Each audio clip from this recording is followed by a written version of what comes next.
Hey everybody, David here, and today I want to talk about The Mandalorian Season 2, Episode 8 or 16, The Rescue. That's right. And this was the season finale. I am really excited to talk about this one because this one was really great.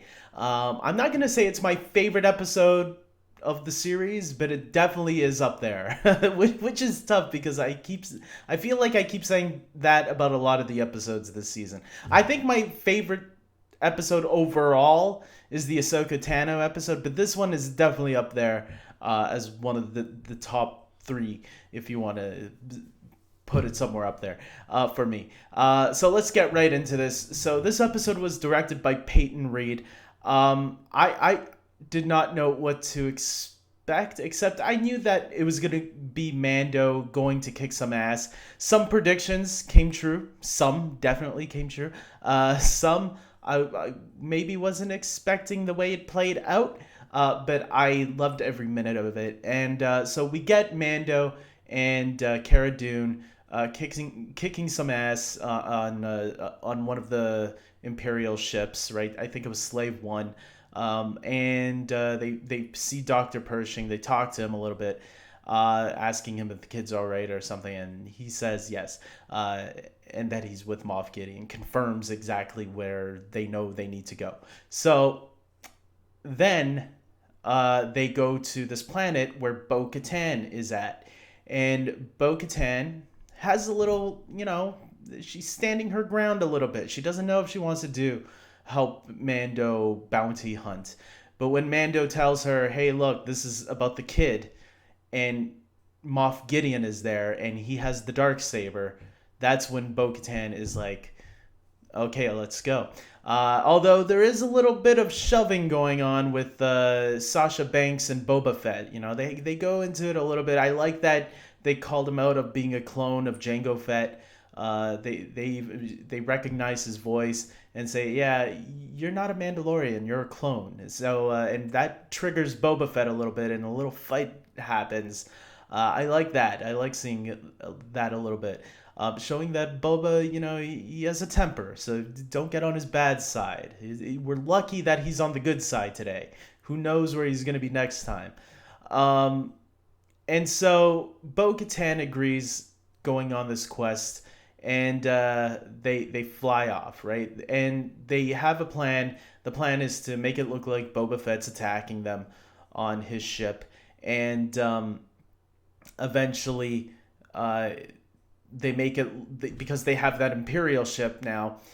They go flying away while Boba Fett looks like he's attacking them, but really it's to allow them to get into the Star Destroyer. I don't think it's a Star Destroyer, but anyways, maybe it is. Anyways, they get into the ship by crashing into it, while the other TIE fighters go and attack Boba Fett.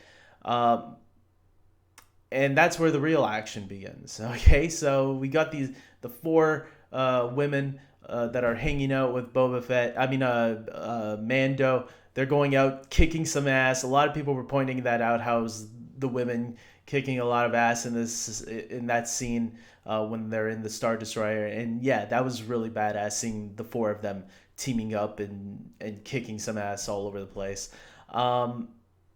And I was thinking to myself, actually, I wouldn't mind if, like, I don't think that's what Rangers of the New Republic is going to be, but I was kind of thinking to myself, man, why can't this be a spinoff? Because that would be a badass spinoff right there. Mando, meanwhile, goes a different way because he knows where the kid is because they searched it up. They met the doctor, the scientist guy, the cloning guy. He showed them where the kid was. I think it was in that scene. It's been a couple of hours since I saw the episode. But he gets into some trouble because one of the dark troopers are released. A whole bunch of them start to wake up, and I'm like, oh shit. And what the scene was doing I thought was really smart was giving us a taste of how strong these dark troopers are. That these guys aren't going to be your typical stormtroopers. One shot, that's it, they're dead. No, these dark troopers are going to put up a fight. And that's what that scene was practically there to show us. And then I was surprised when they blew them out of the cargo bay, because I was like, wait, what? That's it? No, come on. So I was kind of a little disappointed, but then until later on when I realized, oh, okay. Then I was like back on track with that. But at that point, I remember being slightly disappointed. Oh, how convenient. They all flew out. And he only got to fight one. I thought we were going to see like a whole battle with the Dark Troopers. But then Mando finds the place where, or Din Djarin, I should call him, right? Finds Grogu, the prison that he's at, but Moff Gideon is already there, because when the ship gets under attack, Moff Gideon knows what's up. He's always like 2 steps ahead of the game. So he knew to go to the prison, because that's probably where they'll be headed, right? Or at least Mando will be headed there. So Din, he sees Moff Gideon, and Moff Gideon says, look, I know why you're here. You want the kid, right? I already took his blood, and I believe him when he says that. I think he did get his blood. Why would he lie about that? But it was when he said that, and maybe this shows how gullible I am, when he was making the deal with Mando, hey, look, you take the kid and just let me get away with the saber. And Mando was like, okay. Yeah, just take the saber. I don't give a shit about it.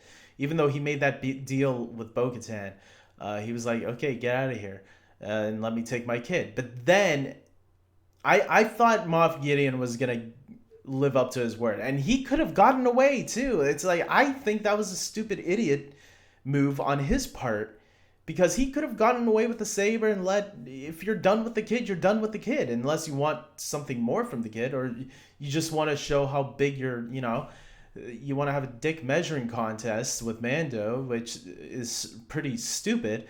But yeah, he battles him, and there's a battle between the two, and obviously Mando eventually beats him, grabs the dark saber from him, and brings him to the bridge with Grogu, right? So Grogu, I noticed, was really weak in this episode, and I'm not saying that weak in the sense, but you could see he looked tired, the poor little guy, man. And I was wondering if something bad happened to him, but he was cool. They didn't say he was hurt or anything, so he was fine.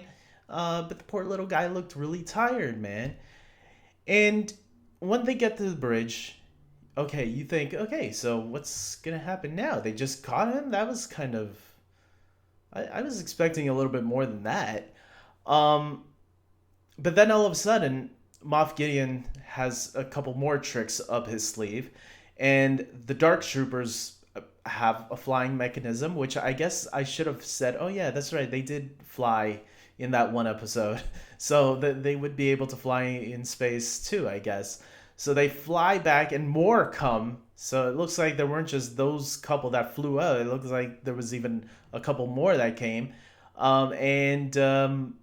It looks like all hell is going to break loose, and how are our heroes going to get out of this, right? And before I get to the big thing that I really want to talk about, Moff Gideon, when he, Mando has the Darksaber and he's about to give it to Bo-Katan, he says, you can't just give it to her. She has to, the person who wields that, because he did explain a little bit about the Darksaber earlier, but something that came up in the scene on the bridge was that whoever wields it has to defeat the person holding it. And I don't think that means you have to kill him, because they didn't kill Moff Gideon. So technically they don't have... Okay, Bo-Katan, just kick him down to the floor there. It's yours. That's what I was thinking to myself. But they acted like, no, he has to be killed. She's got to kill you in order to... Because it's the story of the sword that matters. And I'm like... I don't know if I buy that, but okay, fine. Let's say that's the rule, because we also seen in Star Wars Rebels. This was something that I thought was interesting. Sabine, who was one of the main characters in Star Wars Rebels, she just handed. I thought I remember there was an episode where she gave the dark saber to Bo-Katan without fighting. So I did, or was it lending? I don't remember now, but I'm pretty sure they didn't have to fight each other in order for Bo-Katan to wield that sword, unless she told a huge lie after Sabine gave it to her. I actually killed Sabine. I mean, we haven't seen her in a while, so we haven't seen Sabine since Rebels. So maybe something happened off screen where she Sabine died and she used that. Yeah, I was the one that killed Sabine, and that's how I got the saber. And she's been lying ever since. I don't know, but I did think that was interesting, and maybe more will come of that because she was a little hesitant at attacking Mando. She didn't attack him, so clearly she knew he's a good guy, and she just can't attack him for no apparent reason. And he was handing the dark saber to her, so I was like, just take it, come on. I was with Mando on that side, so just something interesting. So then, when all hope looks lost, when the dark troopers come and surround the place and start breaking in, I'm like, holy shit, what's gonna happen here? And all of a sudden, an X-wing comes flying by. And the first thing you would think of is, oh, it's the rebels, right? That we saw earlier in the season. Mr. Kim is back for a third time. I actually did not think that because there was only one X-wing. And usually when we see some rebels flying by, it's usually there are two or three of them together. And okay, yeah, maybe it could have been one, but why at this moment? Why during this time? And that's when it sparked in my head, oh shit, it's gonna be Luke. It has to be. There was some doubting, I'll admit it, but that was the first thing I thought of because Luke does fly in an X-wing. So then, the ship lands inside the Star Destroyer, and a dark hooded figure starts coming out and walking, and when we see the green lightsaber, I'm like, holy shit, this is gonna be Luke. But there was also a part of me saying, oh yeah, but Ezra has a green lightsaber also, so maybe it could be Ezra, but I'm gonna think it's Luke. I think it's Luke. And so this hooded figure starts kicking ass, starts chopping these dark troopers one by one. They're literally cannon fodder, literally what dark troopers are made for, and stormtroopers are made for, just to have the hero of the day kick some ass. And a lot of people have been pointing out the parallels between this scene with Luke kicking a lot of ass and it's Luke, and Vader from Rogue One, his little action sequence, how both scenes actually parallel really well with each other because there were some similar shots. And then of course he walks in, everyone's hesitant on opening the doors, even though they know it's a Jedi and they should know by now, especially Cara Dune, who fought with the rebels.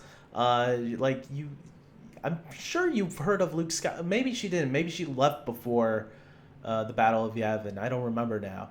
But because they did hint again about her planet being blown up. Not hint, but they said it again, that Alderaan was her planet. She saw it blown up. But then Mando opens the door, and yes, it's Luke. Because he knows he has to hand over Grogu to this Jedi. And when he was about to lift up the hood, I was thinking to myself, so is it Sebastian Stan or did they CGI it?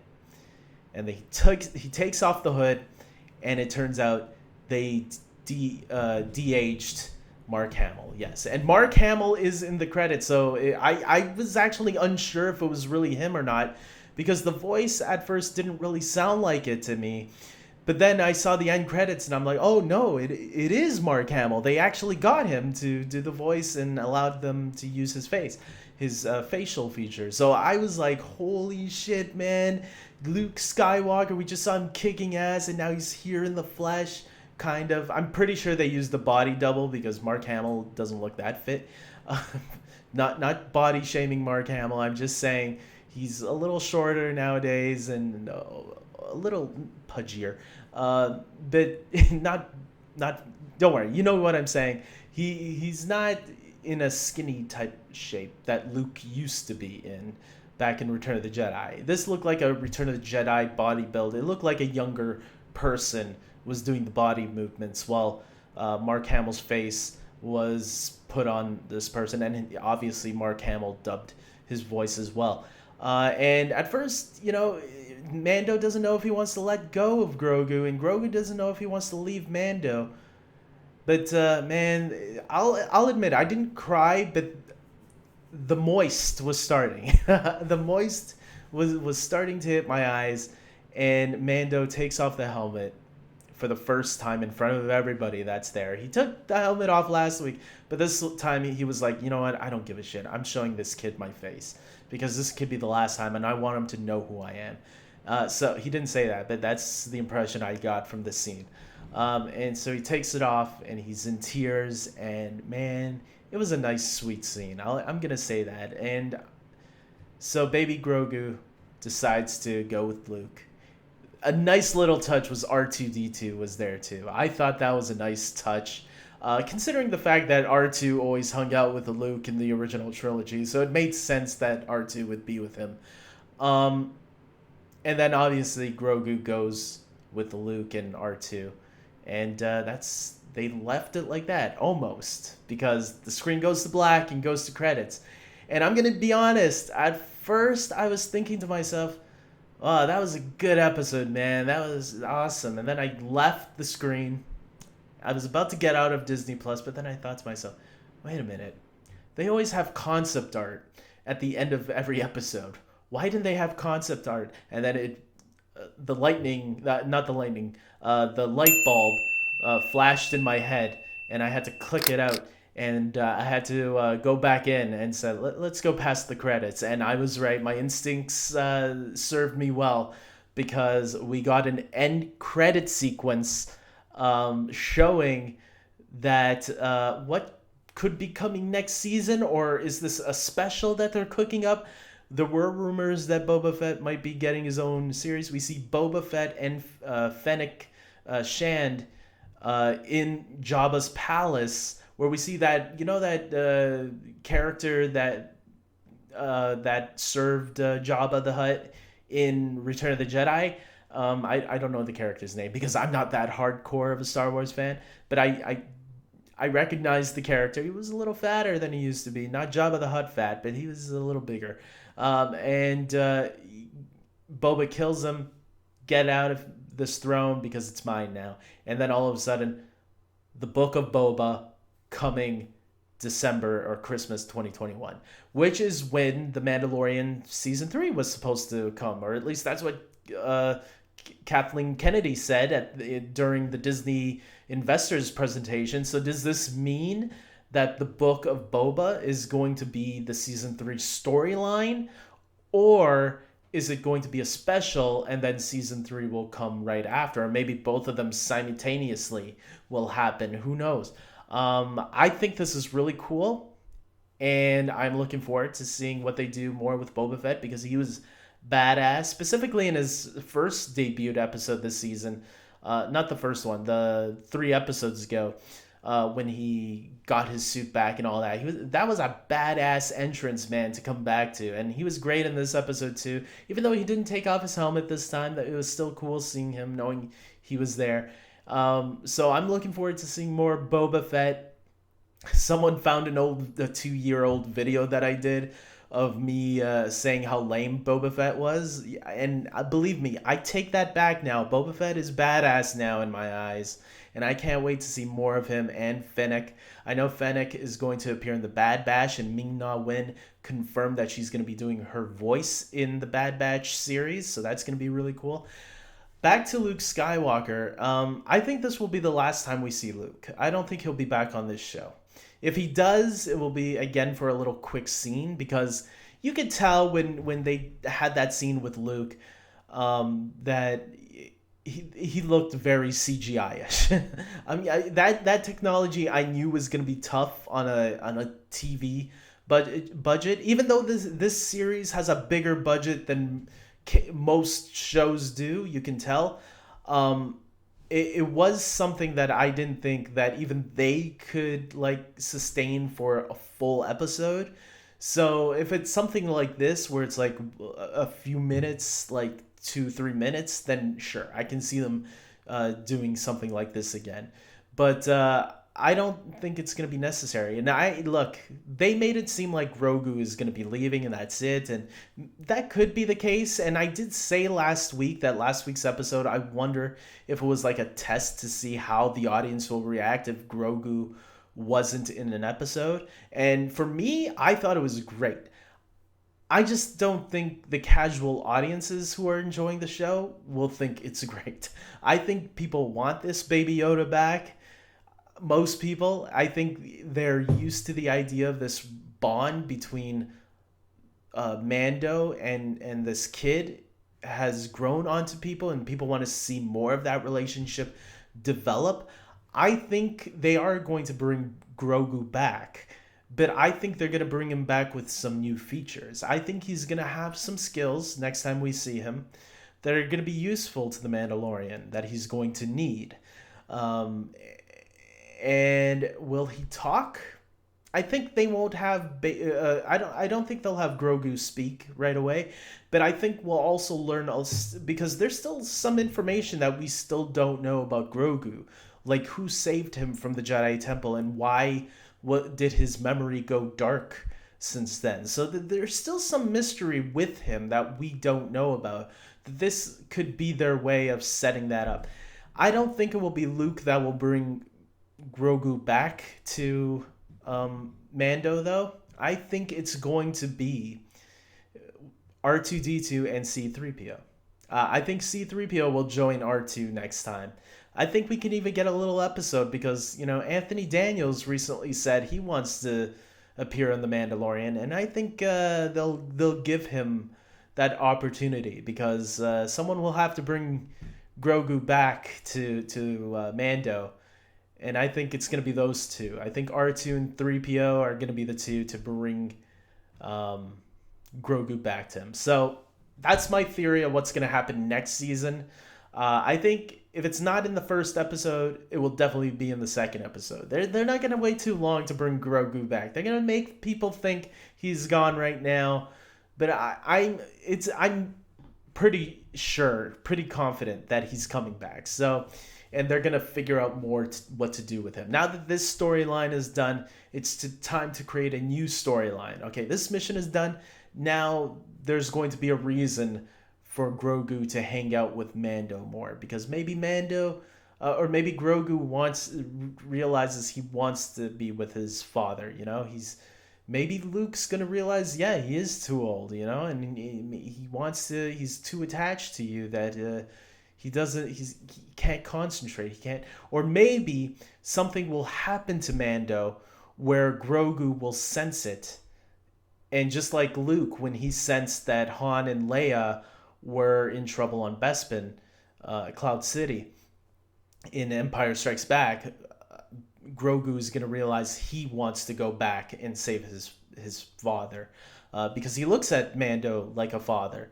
That's his attachment, and some people theorize that he could go to the dark side. So I don't know how I feel about that, but he could have a little dark side. Maybe that's something Mando's going to have to try to teach him to control and not to go down a bad path.